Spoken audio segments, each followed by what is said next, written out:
kaget nih mẹ con em yêu bông tai kaget lên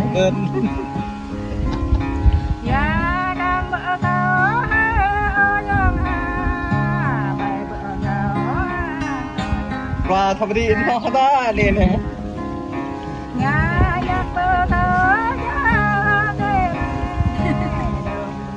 bị lý thôi cái huy luôn hả đây giờ huy cái thằng trên này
Hãy subscribe cho kênh Ghiền Mì Gõ để không bỏ lỡ những video hấp dẫn.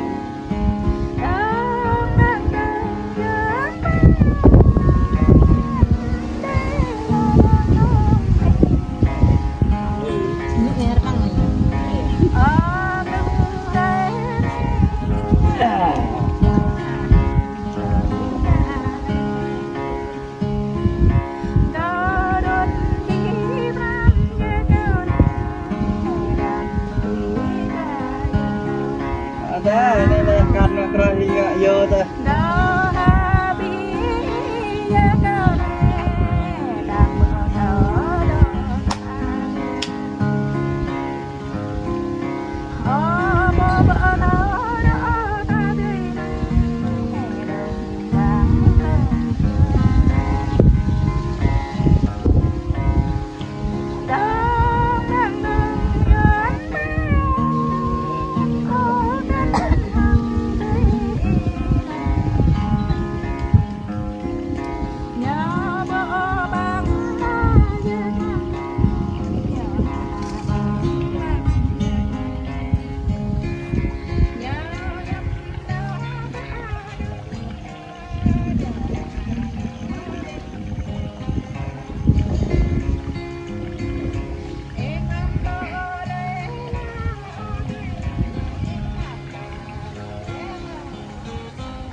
Lạc cho em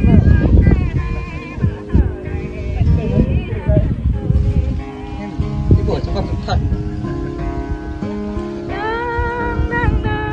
giá đồ lao rồi giá đồ một tên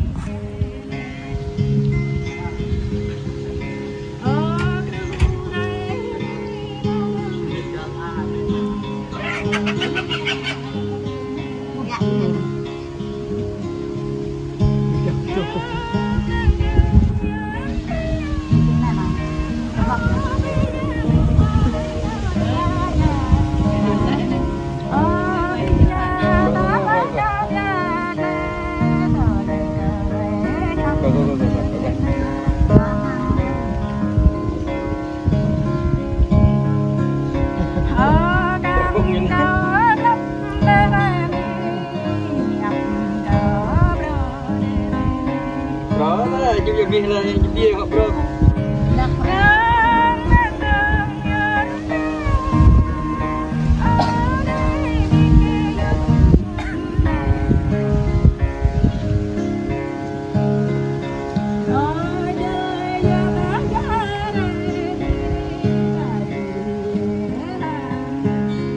Ê mẹ trương mà bro anh bị thấu nên là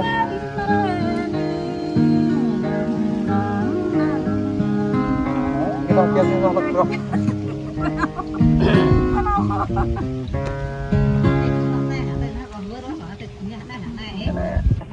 Tết nhau không